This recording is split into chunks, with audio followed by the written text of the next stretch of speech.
Hello friends, divine lights association team के UPSC descriptive segment में आप सभी का हार्दिक स्वागत है। दोस्तों, आज हम कुछ करंट अफेयर्स टॉपिक की बात कर लेते हैं। चलिए, ठीक है।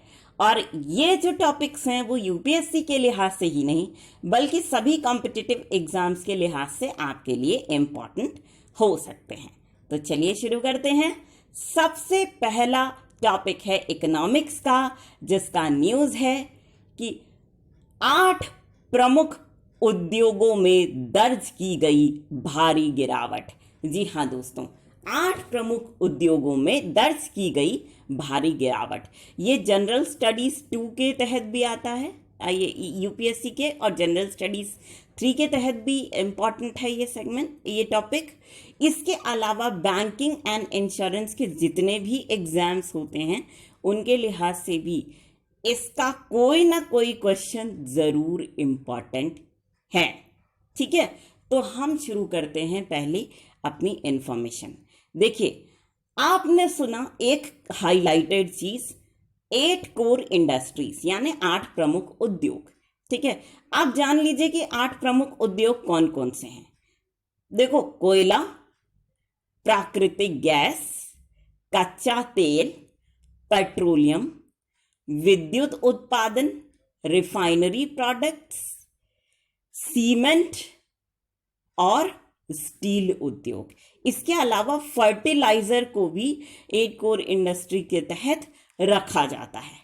ठीक है, तो चलिए अब जानते हैं हम इनके बारे में कि भाई ये आंकड़े क्या कह रहे हैं। दोस्तों, दरअसल बात यह है कि गिरावट तो पहले भी दर्ज की गई और अर्थशास्त्रियों का यह भी मानना है कि 2 महीने और इसी तरह की गिरावट का सामना इन उद्योगों को करना पड़ सकता है। ठीक है, तो अब आंकड़े जो कह रहे हैं वो ये है दोस्तों कि हालांकि हम लोगों ने पिछले वर्ष भी गिरावट देखी थी इन 8 कोर इंडस्ट्रीज में, लेकिन पिछले वर्ष की इसी तिमाही यानी अप्रैल मई और जून महीने की अगर हम बात करें तो उसमें सिर्फ 3.4% की दर से 8 कोर इंडस्ट्रीज यानी 8 प्रमुख उद्योगों में गिरावट दर्ज की गई थी। लेकिन इस वर्ष की अगर पहली तिमाही की बात करें यानी अप्रैल, मई और जून की बात करें इसी तिमाही की, तो यहाँ पे 24.6% की गिरावट दर्ज की गई है। कितनी?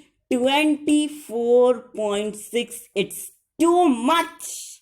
ठीक है, आपके किसी भी एग्जाम में ये क्वेश्चन आ सकता है, आंकड़ों से रिलेटेड आप जरूर याद रखें। अब देखो, अगर ऐसी रिपोर्ट अर्थशास्त्रियों द्वारा दी जाती है तो यह भी बताया जाता है कि सबसे ज्यादा प्रगति किस क्षेत्र में हुई और सबसे ज्यादा कमी किस क्षेत्र में देखी गई। देखो, संकुचन।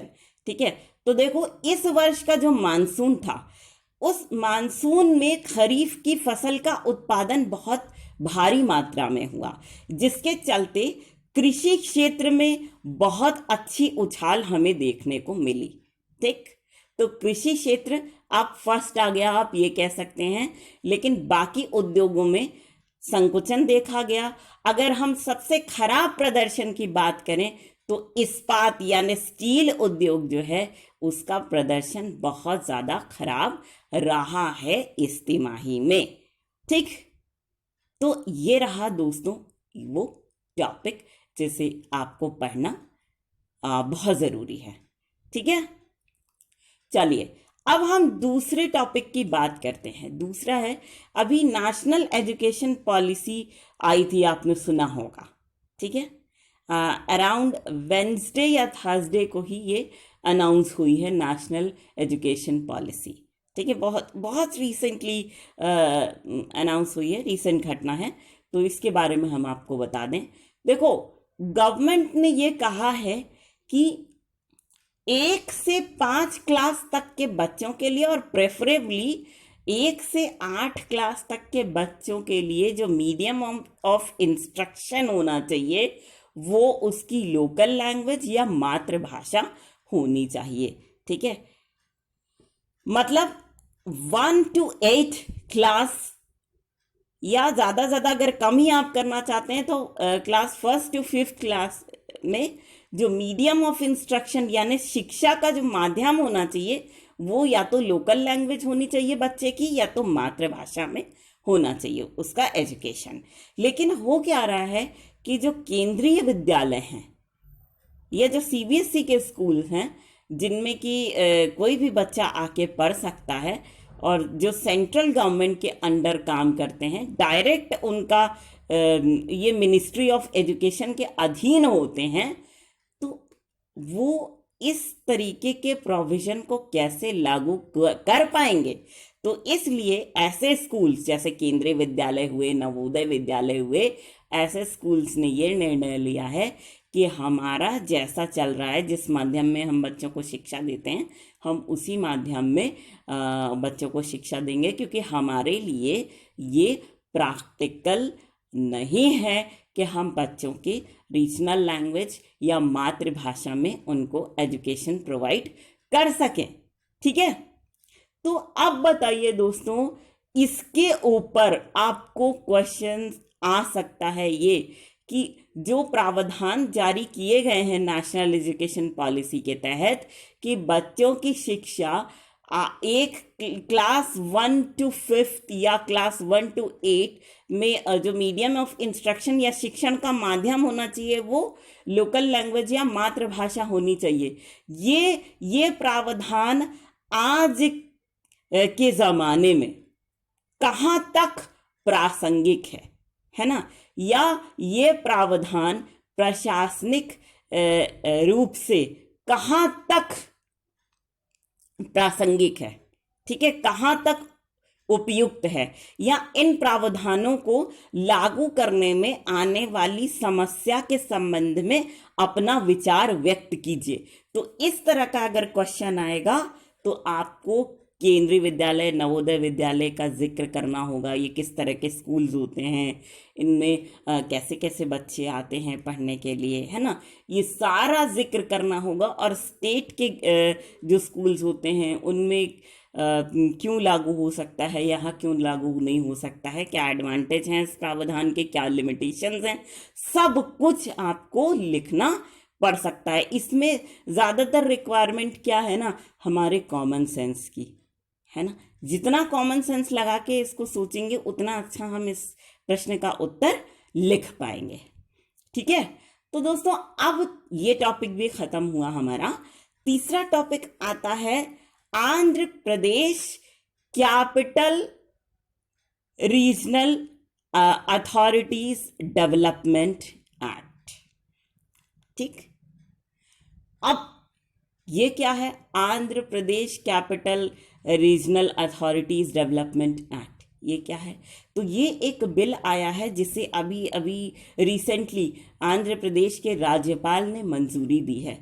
इस बिल के तहत क्या किया गया है कि अमरावती, कुनूल और विशाखापत्तनम को क्रमशः विधायी, न्यायिक और कार्यकारी राजधानी बनाने का निर्णय सरकार द्वारा लिया गया है। और ये बिल किस उद्देश्य से बनाया गया है? ये बिल डिसेंट्रलाइजेशन ऑफ पावर की जो प्रावधान है संविधान का, उसको ध्यान में रख करके बनाया है, ताकि आंध्र प्रदेश के हर क्षेत्र का समावेशी विकास सुनिश्चित किया जा सके। ठीक है, तो अमरावती को विधायी राजधानी, कुनूल को न्यायिक राजधानी और विशाखापत्तनम को कार्यकारी राजधानी होने का निर्णय लिया गया है। ठीक है, अब देखिए दोस्तों, यहाँ पे एक बात और ध्यान देने वाली है कि ये जो बिल है कैपिटल रीजनल डेवलपमेंट अथॉरिटीज, ठीक, ये एक्ट अमरावती महानगर डेवलपमेंट अथॉरिटी को बनाने के लिए मार्ग प्रशस्त करता है। यानी अमरावती में महानगर डेवलपमेंट, महानगर विकास प्राधिकरण बनना चाहिए। ठीक है, और ये एक्ट ये भी कहता है कि सरकार 3 राजधानियों के प्रस्ताव को मूर्त रूप देने हेतु स्वतंत्र है। ये बिल ये भी कहता है साफ तौर पे। ठीक है, अब चलिए ये तो टॉपिक हो गया आपका कवर, आपने ये समझ लिया। एसएससी, यूपीएससी, रेलवे, किसी भी एग्जाम में अगर ये टॉपिक आ गया तो आप बहुत आराम से इसको लिख पाएंगे। ठीक है, अब चलिए दोस्तों, नेक्स्ट टॉपिक जो हमारा आ रहा है ट्रिपटाइट एग्रीमेंट, उस पे हम बात करते हैं। ट्रिपटाइट एग्रीमेंट ऑफ 1947। ठीक है, तो त्रिपक्षीय समझौता 1947 का त्रिपक्षीय समझौता ये क्या था? पहली बात तो ये जान लो कि ये समझौता किन देशों के बीच हुआ था। ये हुआ था यूनाइटेड किंगडम, भारत और नेपाल, तीनों देशों के बीच में। ठीक है, अब जान लो कि जो ये समझौता है 1947 का, तो 1947 के समझौते का अभी क्या काम हुआ भाई? अभी हमें इसे क्यों पढ़ना पड़ रहा है? क्या कोई रेलेवेंस है? दोस्तों, ये न्यूज़ में क्यों रहा, ये आपको जानना ज़रूरी है। तो ये ऐसा है कि नेपाल के एक मंत्री ने कहा है कि ये जो ट्रिपटाइट एग्रीमेंट है 1947 का, वो अब गोरखा सैनिकों के लिए निरर्थक हो गया है। और ये भी बोला गया है नेपाल के मंत्रियों की तरफ से कि भाई यूके में यानी यूनाइटेड किंगडम में गोरखा सैनिकों के साथ भेदभाव किया जाता है। ठीक है, अब देखिए यहाँ पे क्या हुआ कि 1947 यानी 1947 में, ये अब हम समझौता आपको बता रहे हैं क्या है। 1947 में गोरखा सैनिकों को लेकर के दोनों देशों के बीच समझौता हुआ, भारत और यूके के बीच, कि गोरखा सैनिकों को हम अपने पास रखेंगे। ठीक है, हम अपने यहाँ नौकरी देंगे और अलग से रेजिमेंट बना देंगे। यूके में भी बना हुआ होगा और भारत में भी बना हुआ होगा। ठीक है, तो ऐसा हुआ कि जब भारत स्वतंत्र हुआ, ठीक है, तो 4 गोरखा रेजिमेंट्स जो थे वो भारत के पास रह गए और भारत ने 6 गोरखा रेजिमेंट गोरखा रेजिमेंट्स की जो यूनिट्स थी वो ब्रिटिश लोगों को ट्रांसफ़र कर दी, यानी यूके गवर्नमेंट को ट्रांसफ़र कर दी।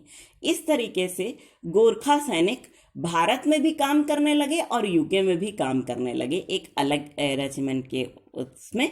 और समझौते में ये साफ साफ लिखा था कि किसी भी देश में काम करने वाले गोरखा सैनिकों के साथ किसी प्रकार का भेदभाव नहीं होगा। ऐसा उनके साथ नहीं होगा कि वो सोचें कि अरे यार, इंडिया में हम बहुत अच्छी तरीके से रहते हैं और यूके में उतना सम्मान हमको नहीं मिलता, या यूके में हम बहुत अच्छे तरीके से रहते हैं और इंडिया में सम्मान नहीं मिलता। किसी भी देश में उनके प्रति सम्मान की कमी नहीं होने दी जाएगी। ये समझौते के तहत सुनिश्चित किया गया था, इसलिए ये समझौता न्यूज़ में था और इसीलिए जो नेपाल के मंत्रीगण बयान दे रहे थे वो इसी बात को ध्यान में रखते हुए दिए थे। तो दोस्तों, ये था आज का करंट अफेयर्स सेगमेंट, जो कि हर कॉम्पिटिटिव एग्जाम्स के लिहाज से बहुत इम्पॉर्टेंट था और इसकी डिटेल्ड एनालिसिस आपने इस सेगमेंट के तहत पढ़ी। तो दोस्तों, अब हम इस सेगमेंट को तो यहीं पर ख़त्म करते हैं, लेकिन हम आपसे ये चाहेंगे कि आप इस सेगमेंट को खुल करके एंजॉय कीजिए और साथ ही इसे उन लोगों तक ज़रूर से ज़रूर पहुंचाने की पूरी कोशिश कीजिएगा।